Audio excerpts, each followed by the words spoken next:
Salut, c'est Flav. Aujourd'hui, on va parler des foils et des différents paramètres des foils. L'idée est de vous aider à comprendre tous les termes et les chiffres donnés par les marques pour faire le meilleur choix pour vous. Chacun des paramètres que l'on va voir ensemble interagissent entre eux, donc tous les principes que l'on verra sont à prendre toutes choses égales par ailleurs. Je ne suis pas expert en design de foil, donc si j'ai fait des erreurs ou si vous n'êtes pas en accord avec mes propos, n'hésitez pas à vous exprimer en commentaire. Sur le marché, il y a 3 façons d'exprimer la taille d'un foil. On va commencer avec le fonctionnement utilisé chez Gong, qu'on pourrait appeler taille de t-shirt, donc avec des tailles S, M, L, XL, etc. C'est pour moi la plus facile à comprendre.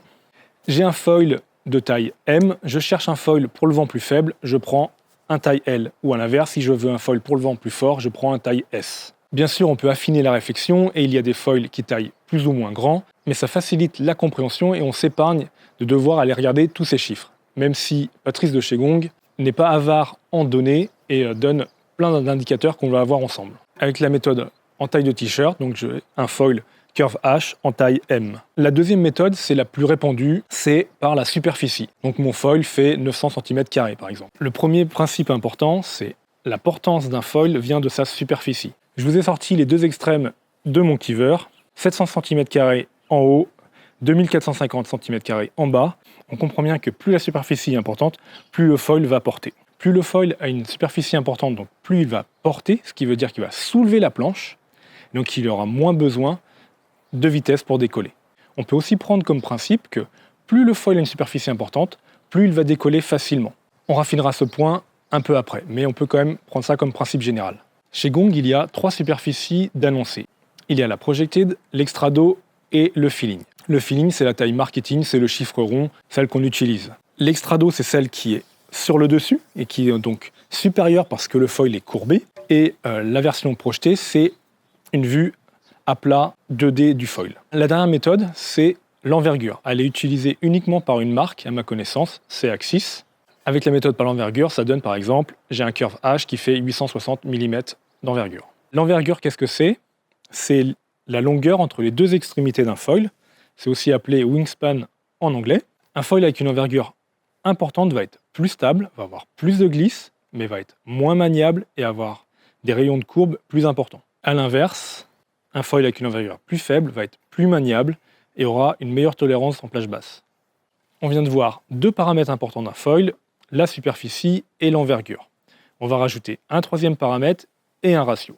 La corde, qu'est-ce que c'est ? C'est la distance entre le bord d'attaque et le bord de fuite. C'est toujours exprimé au maximum, donc au milieu du foil.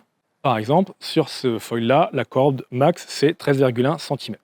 Plus un foil a une corde importante, et plus il va générer de la portance à basse vitesse. Mais à l'inverse, vu que la corde est plus importante, on va avoir plus de traînée, et donc moins de glisse et moins de vitesse. Sur la corde, on retient que plus la corde est importante, plus le foil va générer de la portance à basse vitesse, et plus il sera stable en longitudinal. Avec l'envergure, la superficie et la corde, on obtient l'aspect ratio. La formule simplifiée, c'est l'envergure sur la corde. Mais vu que les foils ne sont pas des rectangles parfaits, la formule exacte, c'est l'envergure au carré divisé par la superficie. Visuellement, c'est assez simple de différencier l'aspect ratio. Si le foil est assez allongé, avec un look de planeur, c'est un foil avec un aspect ratio élevé. S'il est plutôt compact et ramassé avec une corde importante, c'est un aspect ratio faible. Il n'y a pas vraiment de seuil qui définisse qu'est-ce qu'un foil avec un aspect ratio faible, moyen ou élevé. On utilise plutôt les termes anglais de low aspect, mid aspect et high aspect, le célèbre HA. Je dirais que pour le low aspect, c'est inférieur à 5, le mid aspect, ça va être entre 5 et 8, et le high aspect, c'est supérieur à 8. Les foils low aspect vont avoir un intérêt pour débuter, puisqu'ils vont décoller facilement, ils vont réussir à voler à faible vitesse. Par contre, leur principal inconvénient, c'est qu'ils vont plafonner en vitesse max.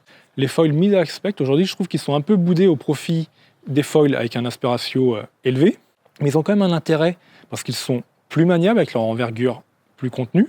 Sous les pieds d'un bon rider, un foil low aspect va moins bien passer les molles parce qu'il va perdre plus rapidement sa vitesse. Et donc avec un foil avec un aspect ratio plus élevé, on va avoir un meilleur glide. Et bien que la vitesse mini avant de perdre le vol est plus élevée pour le foil high aspect, il va mieux passer la molle. C'est aussi un point important à avoir en tête lorsqu'on apprend le jibe. Certains ont du mal à boucler leur jibe parce que leur foil glisse pas assez. Donc là, ça peut être intéressant de prendre un foil avec un aspect ratio un peu plus élevé. Autre paramètre important d'un foil, c'est l'épaisseur. Le chiffre donné de l'épaisseur est à comprendre comme l'épaisseur maxi du foil. Le meilleur exemple chez Gong, pour la comparaison, c'est entre la curve H et la IPRA. Donc là, on a en bas curve H M 86 cm d'envergure, 900 cm² pour une épaisseur de 1,6 cm. Au-dessus, IPRA Surf 85 cm d'envergure, 900 cm² de superficie et une épaisseur de 1,3. Sur l'eau, qu'est-ce que ça donne? On va avoir un foil qui va être plus facile à décoller avec la curve et un foil plus rapide avec une meilleure accélération, une meilleure glisse avec la IPRA. On a déjà parlé pas mal de fois de la traînée, on comprend qu'un foil qui est plus épais va avoir plus de traînée. Le dernier paramètre dont je voulais vous parler aujourd'hui, c'est le volume, et pour moi c'est le plus important. Si on reprend nos foils, le curve HM a un volume de 0,79 litres, la IPRA Surf XL de 0,59, ce qui fait que la curve H a 36% de volume en plus, donc plus de volume, plus ça décolle facilement. C'est vraiment l'indicateur que je regarde pour avoir une idée de la facilité à décoller d'un foil et sa capacité à voler à faible vitesse. Voilà, on a fait le tour des principaux paramètres d'un foil. Il y a plein de choses encore à dire. Il y a d'autres indicateurs importants dont je n'ai pas mentionné, comme le profil du foil. Ça fera peut-être l'objet d'une prochaine vidéo. Si vous avez apprécié la vidéo, n'hésitez pas à la liker et à la partager. On se retrouve la semaine prochaine, mardi 18h15 pour une nouvelle vidéo. D'ici là, je vous souhaite plein de bonnes sessions en foil. Allez, salut!